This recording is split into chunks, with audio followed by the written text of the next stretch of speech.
나이를 먹을수록 얼굴보다 더 많은 것을 말해주는 게 있습니다. 바로 말투입니다. 같은 이야기를 해도 어떤 이는 기품이 묻어나고 어떤 이는 불편함만 남기죠. 50대 이후 말투 하나로 삶의 품격이 달라집니다. 예전에 알던 한 선배님이 계셨습니다. 특별히 화려한 옷을 입지도 비싼 장신구를 하지도 않으셨어요. 그런데도 그분과 대화하면 이상하게 마음이 편안해지고 존경심이 생겼습니다. 비결은 단 하나, 부드럽고 단정한 말투였습니다. 반대로 다른 지인은 조금만 기분이 나쁘면 날카로운 말투가 튀어나왔습니다. 시간이 흐르자 사람들은 그를 피하게 되었죠. 외모보다 오래 기억되는 건 결국 우리의 목소리와 말투입니다. 잠시 생각해 보세요. 당신이 지금까지 만난 사람 중에서 가장 기품 있다고 느꼈던 분은 어떤 목소리를 가지고 있었나요? 아마도 그분의 목소리에는 특별한 무언가가 있었을 겁니다. 바로 그것이 오늘 우리가 이야기할 귀티나는 말투의 비밀입니다. 심리학자 메라비어는 이렇게 말했습니다.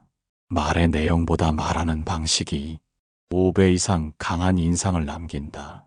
말투는 우리의 인격, 배려심, 삶의 태도를 무심코 드러내는 거울과 같습니다. 특히 50대 이후에는 그동안 쌓아온 습관과 성격이 고스란히 말투에 묻어납니다. 어떤 사람은 나이가 들수록 더욱 온화해지고 더욱 지혜로워집니다. 하지만 어떤 사람은 세월과 함께 까칠해지고 단정적이 되어버리죠. 그 차이는 바로 말투에서 가장 확실하게 드러납니다. 혹시 요즘 내 말투는 어떤 인상을 주고 있을까요? 가족들이 내 말에 움츠러들지는 않나요? 동료들이 내 의견을 들을 때 긴장하지는 않나요? 친구들이 나와 대화할 때 편안해 하나요? 이런 질문들이 마음에 걸린다면 오늘의 이야기가 큰 도움이 될 거예요. 부드러운 목소리, 상대를 존중하는 호칭, 그리고 조급하지 않은 속도, 이 세 가지만 바꿔도 우리는 훨씬 귀티나는 사람으로 비칠 수 있습니다. 첫 번째 특징은 부드러운 목소리입니다. 나이가 들수록 목소리는 더욱 중요해집니다. 젊을 때는 톤이 높아도 귀엽게 넘어갔지만 중년 이후의 높은 목소리는 날카롭게 들리기 쉽거든요. 한 연구에 따르면 낮고 부드러운 목소리는 상대방에게 신뢰감과 안정감을 주는 것으로 나타났습니다. 제가 알고 있는 한 회사 임원분이 계십니다. 처음 그분을 만났을 때 목소리가 참 인상적이었어요. 회의에서 강한 의견을 내실 때도 목소리 톤은 항상 일정했습니다. 화가 나셨을 때도 소리를 지르지 않고 더욱 낮고 차분하게 말씀하셨죠. 그 모습을 보며 아, 이게 진짜 품격이구나 하고 느꼈습니다. 반면 다른 분은 조금만 기분이 상하면 목소리가 날카로워지고 톤이 높아졌어요. 내용은 똑같은데도 전달되는 느낌은 완전히 달랐습니다. 그럼 어떻게 해야 부드러운 목소리를 만들 수 있을까요? 먼저 복식 호흡을 익혀보세요. 배로 숨을 쉬면 목소리가 자연스럽게 낮아지고 안정됩니다. 아침에 일어나서 거울을 보며 안녕하세요라고 천천히 말해보세요. 그때 목소리가 어떤 느낌인지 체크해 보는 거죠. 목소리가 너무 높다 싶으면 의식적으로 조금 낮춰보세요. 억지로 낮추는 게 아니라 자연스럽게 편안한 톤을 찾는 겁니다. 특히 화가 났을 때나 급할 때일수록 목소리 관리가 중요합니다. 감정이 격해지면 목소리도 함께 높아지기 마련이거든요. 이때는 잠시 멈추고 깊게 숨을 쉰 다음 다시 말해보세요. 잠깐, 내가 지금 어떤 목소리로 말하고 있지? 이런 자각만으로도 목소리는 확실히 달라집니다. 목소리는 우리의 첫인상을 결정하는 가장 중요한 요소 중 하나입니다. 부드럽고 따뜻한 목소리는 그 자체로 하나의 매력이자 품격이죠. 두 번째 특징은 상대를 존중하는 호칭입니다. 나이가 들수록 사람들을 대하는 호칭이 중요해져요. 어떤 분들은 나이가 들면서 상대방을 함부로 부르기 시작합니다. 야, 어이, 저기요. 이런 호칭들이 습관처럼 튀어나오죠. 하지만 진짜 품격 있는 분들은 누구를 만나든 정중한 호칭을 사용합니다. 제가 존경하는 한 선생님이 계세요. 그분은 80세가 넘으셨는데도 20대 후배들에게도 항상 선생님이라고 부르십니다. 처음엔 좀 어색했어요. 선생님, 저는 그냥 영희 씨라고 불러주세요. 그랬더니 그분이 이렇게 말씀하셨습니다. 호칭은 상대를 향한 마음의 표현이야. 나는 당신을 존중하고 싶으니까 선생님이라고 부르는 거지. 그 말을 듣는 순간 정말 큰 감동을 받았어요. 호칭 하나에 이런 철학이 담겨 있구나 싶었죠. 카페에서 커피를 주문할 때도 마찬가지예요. 이거 하나 주세요가 아니라 죄송한데 이거 하나 부탁드려요. 택시를 탈 때도 서울역까지 가주세요가 아니라 기사님 서울역까지 부탁드립니다. 이런 작은 차이가 우리의 품격을 결정합니다. 특히 연령차가 나는 상황에서는 더욱 조심해야 해요. 나이가 많다고 해서 상대를 함부로 대할 권리는 없거든요. 가장 중요한 건 가족 관계에서의 호칭이에요. 부부끼리, 부모와 자식 간에도 서로를 존중하는 호칭을 사용해야 합니다. 야, 이것 좀 가져와. 이런 식으로 말하면 가족이라도 상처받아요. 여보, 이것 좀 가져다 줄 수 있어? 아들아, 이거 좀 도와줄래? 이렇게 부드럽게 부탁하는 톤으로 말하는 거죠. 호칭은 관계의 온도를 결정합니다. 따뜻하고 존중하는 호칭은 그 자체로 상대방에게 위로와 힘이 되어줍니다. 세 번째 특징은 조급하지 않은 속도입니다. 나이가 들수록 말의 속도가 더욱 중요해져요. 젊을 때는 빨리 말해도 열정적으로 보였지만 나이가 들어서 빨리 말하면 조급하고 불안해 보입니다. 반대로 천천히 말하는 사람은 여유롭고 신중해 보이죠. 빨리 말하는 사람들을 관찰해 보세요. 대부분 상대방이 끝까지 듣지 못하고 중간에 포기하는 경우가 많아요. 또 빨리 말하다 보면 실수도 많아지고 전달하고 싶은 핵심 메시지도 묻히기 쉽습니다. 특히 화가 났을 때 빨리 말하면 감정적으로 보이고 상대방도 방어적이 되기 쉬워요. 반면 천천히 말하는 사람은 어떤 인상을 줄까요? 우선 안정감이 느껴져요. 이 사람은 마음에 여유가 있구나. 생각이 정리되어 있구나. 이런 느낌을 받게 됩니다. 또한 천천히 말하면 상대방도 집중해서 듣게 되죠. 중요한 얘기일수록 더욱 천천히 말해야 하는 이유입니다. 그럼 어떻게 연습할 수 있을까요? 먼저 평소 말하는 속도를 체크해 보세요. 핸드폰으로 자신이 말하는 모습을 녹음해 보는 거예요. 와, 내가 이렇게 빨리 말하고 있었나? 놀라는 분들이 많을 거예요. 그 다음에는 의식적으로 속도를 조절해 보세요. 특히 문장과 문장 사이에 짧은 쉼을 넣어 보세요. 오늘 날씨가 좋네요. 산책하기 딱 좋은 날씨 같아요. 이런 식으로 말이에요. 상황에 따른 속도 조절도 중요합니다.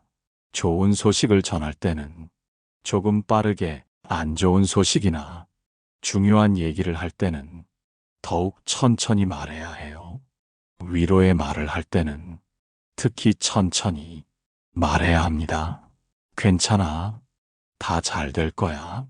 너무 걱정하지 마. 이렇게 쉼을 넣으면서 천천히 말하면 같은 내용이라도 훨씬 큰 위로가 됩니다. 말의 속도는 마음의 여유를 보여주는 지표입니다. 천천히 말하는 습관은 우리 자신에게도 평온함을 가져다 줍니다. 하나로 연결되는 품격. 지금까지 살펴본 세 가지 특징은 따로따로 존재하는 게 아닙니다. 부드러운 목소리로 존중하는 호칭을 사용하며 천천히 말하는 것. 이 세 가지가 조화를 이룰 때 진정한 품격이 완성됩니다. 커뮤니케이션 전문가 데니얼 골먼은 이렇게 말했습니다. 진정한 소통은 말의 내용보다 말하는 사람의 감정 상태에서 시작된다. 차분하고 존중하는 마음이 목소리에 담길 때 상대방의 마음도 열리게 된다. 가족과의 일상에서 가족과 저녁 식사를 준비할 때를 생각해 보세요. 평소 우리는 이렇게 말하곤 했죠. 빨리 좀 와. 밥 다 식어간다고. 먹으라고 하면 제때 와서 좀 먹어. 하지만 세 가지 원칙을 적용하면 이렇게 바뀔 수 있어요. 여보, 식사 준비가 됐어요. 같이 드세요. 같은 상황, 같은 메시지이지만 전달되는 느낌은 완전히 다릅니다. 첫 번째는 재촉과 불만이 담겨 있고, 두 번째는 배려와 초대의 마음이 담겨 있죠. 가게에서의 경험담. 며칠 전 동네 빵집에서 겪은 일이에요. 앞에 선 한 고객이 점원에게 이렇게 말하더라고요. 이거 언제 나온 거야? 신선한 거 맞죠? 점원의 표정이 굳어지는 게 보였어요. 반면 제 차례에서는 이렇게 말했습니다. 안녕하세요. 이 빵이 오늘 나온 건지 궁금해서요. 확인해 주실 수 있을까요? 같은 질문이었지만 점원의 반응은 완전히 달랐어요. 환한 미소로 친절하게 설명해 주며 심지어 더 좋은 제품을 추천해 주기까지 했습니다. 마트에서의 또 다른 경험. 마트 계산대에서 바코드가 인식되지 않아 시간이 걸릴 때가 있죠. 어떤 분들은 이렇게 반응해요. 아이고, 왜 이래? 빨리 좀 해줘. 하지만 품격 있는 분들은 이렇게 말씀하세요. 선생님, 괜찮으니까 천천히 해주세요. 저도 급하지 않아요. 후자의 경우 직원도 덜 긴장하고 주변 사람들도 그 품격에 감탄하게 됩니다.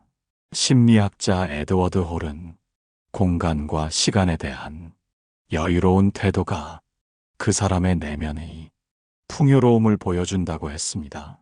아이들과의 대화에서 손자, 손녀와 대화할 때도 마찬가지예요.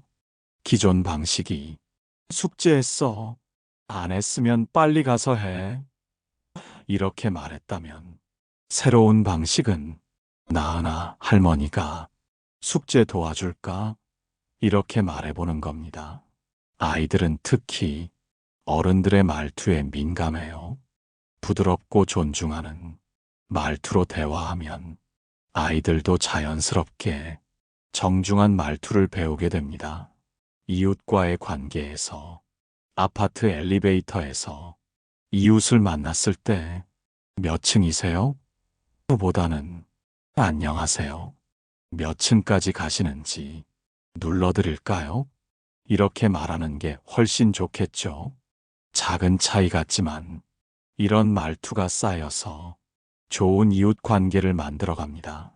결국 이 세 가지 원칙은 일상의 모든 순간에 적용할 수 있는 삶의 태도입니다. 말투를 바꾸는 건 단순히 기술적인 문제가 아닙니다. 근본적으로는 상대방을 바라보는 마음가짐의 문제예요. 이 사람도 나와 같은 소중한 존재구나. 이런 마음이 있을 때 자연스럽게 부드럽고 존중하는 말투가 나오게 됩니다. 또한 말투는 우리 내면의 평화 정도를 보여주기도 해요. 마음이 불안하고 초조할 때는 말도 빨라지고 거칠어집니다. 반대로 마음이 고요하고 평화로울 때는 말도 자연스럽게 부드러워지죠. 결국 품격 있는 말투는 기술의 문제가 아니라 마음의 문제입니다. 물론 연습도 필요해요. 하지만 더 중요한 건 상대방을 진심으로 존중하고 배려하는 마음을 갖는 것입니다. 그 마음이 진짜라면 말투는 자연스럽게 따라올 거예요. 이제 구체적인 실천 방법을 제안해 드릴게요. 21일 동안 매일 하나씩 의식적으로 연습해 보세요. 1주차 목소리 톤 조절. 1. 매일 아침 거울을 보며 인사말 연습하기. 2. 화가 날 때 3초 멈추고 깊게 숨 쉬기. 2주차 호칭 사용 연습. 1. 가족에게 정중한 호칭 사용하기. 2. 서비스직 종사자에게 예의 바른 호칭 사용하기. 3주차 말의 속도 조절. 1. 대화 중간중간 쉼 넣기. 2. 중요한 얘기할 때 천천히 말하기. 매일 저녁 스스로에게 물어보세요. 오늘 나는 어떤 목소리로 말했나? 누군가에게 상처 주는 호칭을 사용하지 않았나? 너무 급하게 말하지 않았나? 이런 자기 점검만으로도 큰 변화가 있을 거예요. 가장 좋은 피드백은 주변 사람들이 반응입니다. 가족들이 예전보다 편안해 하나요? 동료들이 당신과의 대화를 즐거워하나요? 이런 변화들을 관찰해 보세요. 품격 있는 말투는 하루아침에 만들어지지 않습니다. 오랜 시간 동안의 노력과 연습, 그리고 무엇보다 상대를 존중하는 마음가짐이 필요해요. 하지만 그 과정 자체가 우리를 더 성숙하고 아름다운 사람으로 만들어줍니다. 50대 이후에 나이 들면 두려워할 일이 아니에요. 오히려 더 깊은 품격을 갖출 수 있는 소중한 시간입니다. 주름은 늘어갈지 몰라도 말투는 더욱 아름다워질 수 있거든요. 품격 있는 말투는 나를 위한 최고의 장신구입니다. 그 장신구는 유행을 타지도 빛을 잃지도 않아요. 나이 들수록 말투가 내 얼굴이 됩니다. 혹시 지금까지 조금 거칠게 말해왔다고 해서 자책하지 마세요. 중요한 건 지금부터입니다. 오늘부터 하나씩 바꿔나가면 분명히 달라질 거예요. 당신의 가족들이, 친구들이, 동료들이 그 변화를 느끼고 기뻐할 거예요. 마지막으로 하나만 더 말씀드리고 싶어요. 완벽할 필요는 없어요. 때로는 실수할 수도 있고 감정이 앞설 수도 있죠. 그럴 때는 솔직하게 인정하고 사과하면 돼요. 미안해, 내가 너무 급하게 말했네. 죄송합니다. 다시 차근차근 말씀드릴게요. 이런 겸손함도 품격의 일부입니다. 오늘 하루 한 번만 더 천천히, 한 번만 더 따뜻하게 말해보세요. 그 한마디가 내 인생의 품격을 바꿉니다. 지금 당장 할 수 있는 것부터 시작해보세요. 가족에게 고마워라고 말할 때 평소보다 조금 더 부드럽게 말해보세요. 동료에게 부탁할 때 선영 씨 부탁드립니다 라고 정중하게 말해보세요. 전화를 받을 때 평소보다 조금 더 천천히 말해보세요. 이 작은 변화들이 모여서 큰 변화를 만들어낼 거예요. 당신의 말투가 바뀌면 당신을 둘러싼 모든 관계가 바뀔 겁니다. 더 따뜻하고 더 존중받는, 더 품격 있는 관계들로 말이에요. 50대 이후의 인생은 더욱 아름다울 수 있습니다. 그 아름다움의 시작은 바로 우리의 말투에서 시작됩니다. 오늘부터 새로운 나로 거듭나세요. 당신의 품격 있는 말투가 세상을 더 따뜻하게 만들어갈 거예요. 지금까지 긴 이야기 들어주셔서 정말 고맙습니다. 여러분의 하루하루가 더욱 품격 있고 아름다워지기를 진심으로 바랍니다. 오늘부터 말 한마디에도 마음을 담아보세요. 그 마음이 기적을 만들어낼 테니까요. 구독, 좋아요 부탁드립니다. 감사합니다. 지혜생각이었습니다. 다음 영상에서 또 만나요.